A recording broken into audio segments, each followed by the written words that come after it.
Hello and welcome to the Villa Park podcast. It's me, Rich, and I'm back with a bit of a match reaction to last night's roaring comeback for Aston Villa. That wasn't quite enough. Aston Villa 3, PSG 2. Please do smash that like button and hit that subscribe button. Help us continue on the road to 6,000 subscribers and get your comments and your thoughts, your reactions on last night's performance. I'm recording this on Wednesday morning, and what a night it was last night. What a performance. And what an atmosphere it was. And I think that will be unforgettable, whether you were at the game, as I was lucky to be, whether you were watching it on TV, whether you were a neutral watching that game, whether you were a Paris Saint-Germain fan as well. It was unforgettable. And Aston Villa made it just a wonderful, wonderful night. And ultimately not quite enough, but such pride with the performance. So proud of the lads, and so proud of what we've achieved in this Champions League.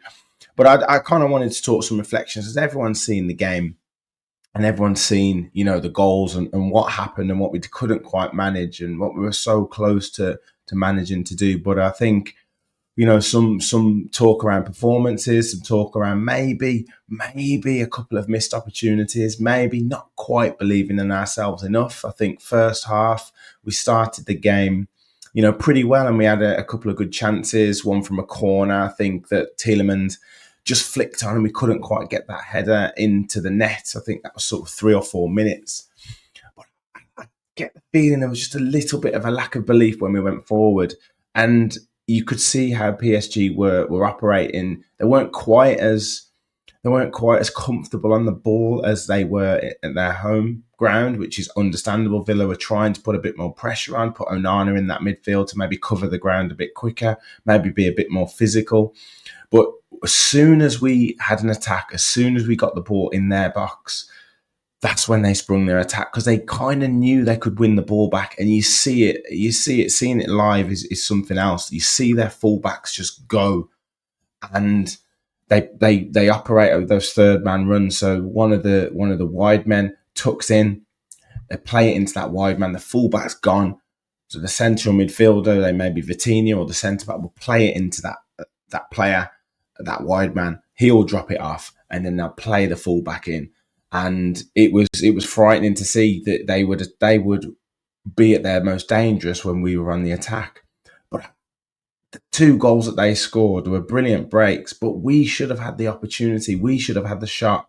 One where the first goal where Rashford gets the ball in their box, tries to take it round the defender, but he gets tackled, and he maybe should have cut in and had a shot. He tries to be a little bit too clever.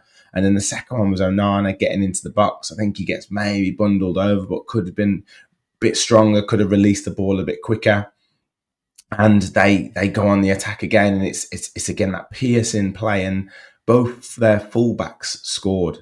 And if you look at the whole tie, of their 5 goals, 3 of them scored by fullbacks, which is just crazy. And yes, we could talk about Emi Martinez maybe could have done better with the first goal, but it was trying to withstand those quick breaks. And we gradually got into that game, and maybe at 2-0 to PSG, we maybe relaxed a little bit and thought, right, what can we do in this game? We've got to try and find some belief from somewhere, and managed to get that goal. Really nice move involving Rashford, Rodgers, and ultimately Youri Tielemans, where we pick the ball up, we win the ball in the midfield, and we do attack.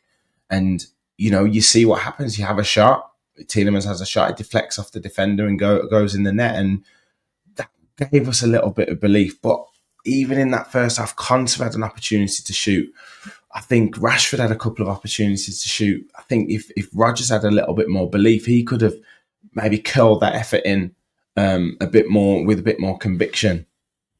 But whatever Unai said to them at half time, and I think John McGinn said he told them how proud he was of them and just to believe, because you never know what can happen. And this is what football is all about. And that 20 to 25 minute spell in that second half, John McGinn and Marcus Rashford are absolutely incredible. Incredible. John McGinn for 2.5 million, he just went on Vitinha and he just went, I don't care how good people think you are. You, my friend, couldn't get in the Wolverhampton Wanderers team, and I'm going to show you why.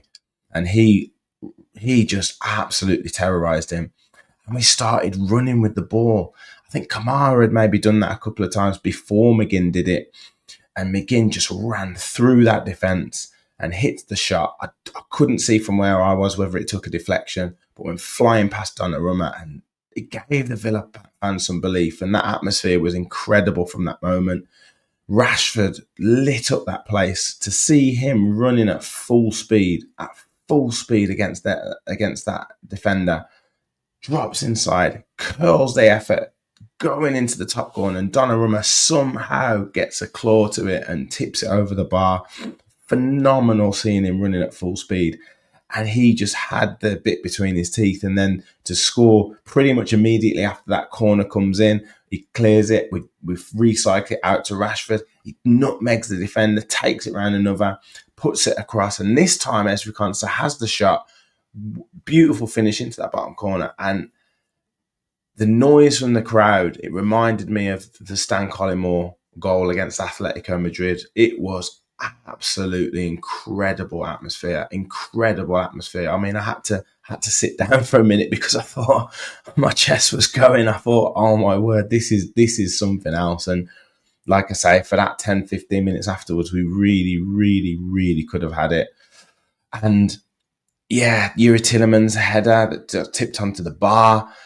Ezri Konsa, another free header that he maybe should have done better with. But just to get to that point, just to get PSG really on the ropes was a fantastic achievement. And you knew that Villa couldn't maintain that intensity. And I kind of get the feeling that if we'd have scored then, maybe PSG would have gathered themselves and then started to attack.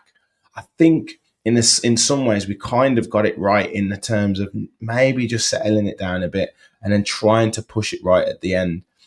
But the substitutions now, listening to TalkSport on the way home, listening to TalkSport this morning, they're still talking about whether Unai was right in taking Rashford off. Now, I can't see he got the substitutions wrong in that sense. Maybe Morgan Rodgers might have been the better player to take off, but Morgan Rodgers has come up with moments throughout the whole season this season.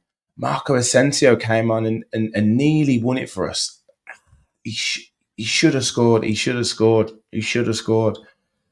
But for me, if I was to maybe make a point on Unai Emery and the substitutions, I can understand why managers do this when we score and we seem to have some momentum. He waits to make the substitutions.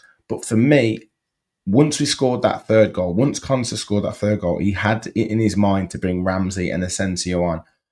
I would have done it at that point. I would have still done it at that point. I wouldn't have waited because he had that in his mind to do it. And can you imagine as a substitute coming onto the pitch when you've just got it to 3-2, you're one goal away? Ramsey would have been absolutely champing at the bit. Asensio, we had them so on the ropes, and then to bring on fresh players at that point. But we left it 5-10 minutes and we let PSG gather themselves a bit. We let them get the shape and then we bring them on. Those substitutes have been standing on the side or have sat back down. They're not necessarily as warm as they were. They're not as motivated as they were. And I would have maybe made the subs a bit earlier. That's the only decision I would have made. And then, yes, you bring Maatsen and Watkins on. If Watkins could have got the goal, it would have been a genius substitution. So taking Rashford off, I don't think is a mistake at all. Asensio comes on and nearly scores. But just in terms of momentum, that's the only thing I would have done. But you cannot criticise this team. We were 5-1 down on aggregate at one point. We looked like it could have got a bit embarrassing, but we managed to gather ourselves. We sat ourselves, the togetherness of that team, and we got it back. And we won the game. We beat PSG. I think we're the first team to score 3 against PSG this season, and we're still unbeaten at home. In the Champions League, we haven't lost for 18 games now. We only lost 2 games at home all season. The players can take huge inspiration from that into the Premier League and into the FA Cup this season. And the run in the Champions League has been fantastic. And maybe reflecting on it, with the number of games that we've got, the number of important games that we've got, the position we're in the league now, we've a real good opportunity to qualify for the Champions League. Just maybe sort of going out at this stage, as gutting as it is, maybe a blessing in disguise for getting Champions League football again next season and for potentially winning a trophy. So we've got to take inspiration from that. I thought some of the performances were fantastic. John McGinn, as I say, was just incredible, absolutely incredible for the back end of this first half and that 20-minute spell in the second half. I've never seen a midfield performance like it. I thought Rashford was electric in that second half. I don't know what was said to him at half time, but that is the Marcus Rashford that we need. And I would just say to him, what are you scared of? What are you scared of? You could be as good as you want to be. You're the one who's limiting yourself as a player, because you should be doing that every single game. So don't be scared of being a phenomenal player, because you've got the talent, mate. You should just go for it. Just go for it. I thought Onana was good. I thought it was a good move putting him in midfield. I thought Kamara grew into the game. We know how good Youri Tielemans is, and they used the ball better. They gave it away at times, but they're going to do that. It's so difficult in that midfield, but I thought they were good. I thought Matty Cash had an excellent game yet again. Kvaratskhelia was very quiet, very, very quiet, and Cash really did play very well. I thought Ezri Konsa was excellent all game.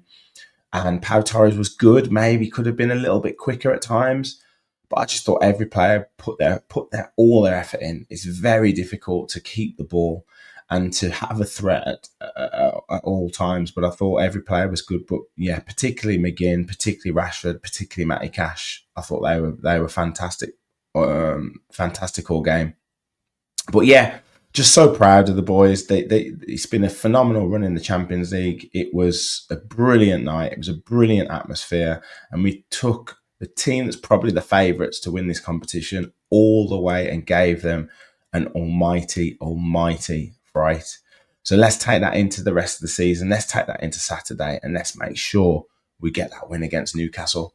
That's it from me. We'll be back later tonight for a full match reaction with the boys, hopefully. I've got talking tactics as well. We've got match preview for Newcastle as well to come. So plenty of shows this week. Hit that like button, hit the subscribe button, help us on the road to 6K. Get your comments in. Thank you for watching. And as always, remember, we all follow the Villa.